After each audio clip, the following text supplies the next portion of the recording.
প্রিয় দর্শক, আমরা সবসময় চেষ্টা করি কৃষকের জীবন গল্প তুলে ধরতে। তেমনি আমি এসেছি লালমনিরহাট জেলার চিনিপাড়া একটা জায়গা নামক স্থানে। কৃষিকাজ সব ধরনের করে ভুট্টা, কুমড়া, গাজর, তারপর আপনার আলু, হ্যাঁ? তারপরে টমেটো, হ্যাঁ? মরিচও করি। তারপরে আপনার মালটা বাগান আছে, গাজর করছি। মেলা ধরনের কৃষিকাজ বলতে সবকিছুই আমি এই রবি শস্য দিয়েই মানে সংসার চালাই। আর চাচা জানতে চাবো, এই যে আপনারা যে কৃষিকাজ করেন, কৃষিকাজ করে সংসার কিরকম চলে আপনার? বাবা সংসার খুবই দুর্বল অবস্থায় চলে। কারণ এগুলোতে আমি কোনো ন্যায্য মূল্য পাইতেছি না। যেটা পাই এতে আমার খরচ ওঠে না। আমরা বেচি একদমে মার্কেটে ওরা আবার আরেক দামে বেচে। আলুর বীজ কত করে কিনছিলেন আপনারা? বীজ আমরা কিনছিলাম ৳৯৫ থেকে ৳১১০ কেজি কিনছি। আর আর খরচ কিরকম পড়েছে আর দাম এখন বর্তমান কিরকম? বর্তমান দাম হলো পার কেজি ৳৭, ৳৮, ৳৬। এতে আপনার লস হবে না লাভ হবে? ৩ গুণ টাকা লস। ৩ গুণ।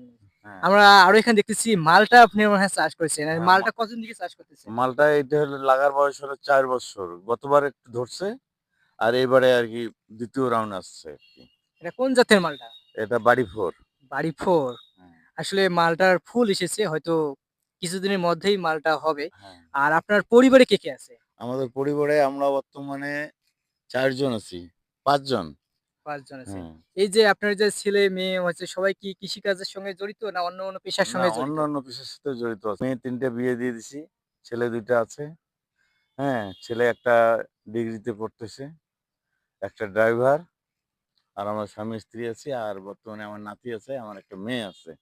এই যে আপনি যে কৃষিকাজ করেন, আপনার একাই পরিবারে করেন না অন্য আরো কেউ সহযোগিতা কি করে? সহযোগিতা আমার পরিবারের সবাই আমরা করি এবং কাজ-কামের জন্য লেবার নেই।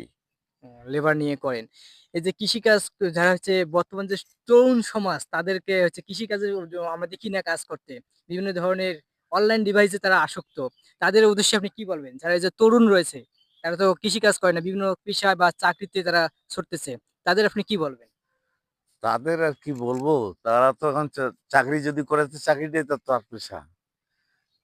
আর যারা ঘুরে বেড়াচ্ছে তারা তো লেখাপড়া করে স্টুডেন্ট। করতে হবে। হ্যাঁ, তা তো অবশ্যই। এই ধরনের কিন্তু আমার নাই সোসাইটি।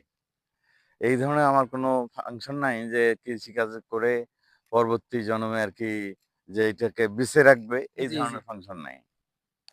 আমরাও চাই যেন কৃষিকাজ করে আরো দেশ উন্নত যায়। আর দেশের যে এখন অবস্থা রয়েছে আর কৃষকের যে অবস্থা, আর কৃষক যদি বাঁচে অবশ্যই বাংলাদেশও বাঁচবে। বাংলাদেশের যে অর্থনীতি রয়েছে অনেকটা এগিয়ে যাবে।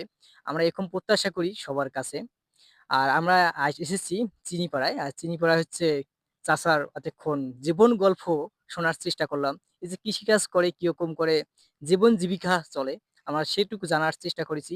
এরকম করে আমাদের প্রতিটি পর্ব চলতেছে কৃষকদের নিয়ে। আপনারা অবশ্যই ভিডিওগুলো ভালো লাগলে শেয়ার করবেন, কমেন্ট করবেন এবং অনুপ্রেরণা জানাবেন। কেমন লাগে আমাদের ভিডিওগুলো? অসংখ্য ধন্যবাদ সবাইকে।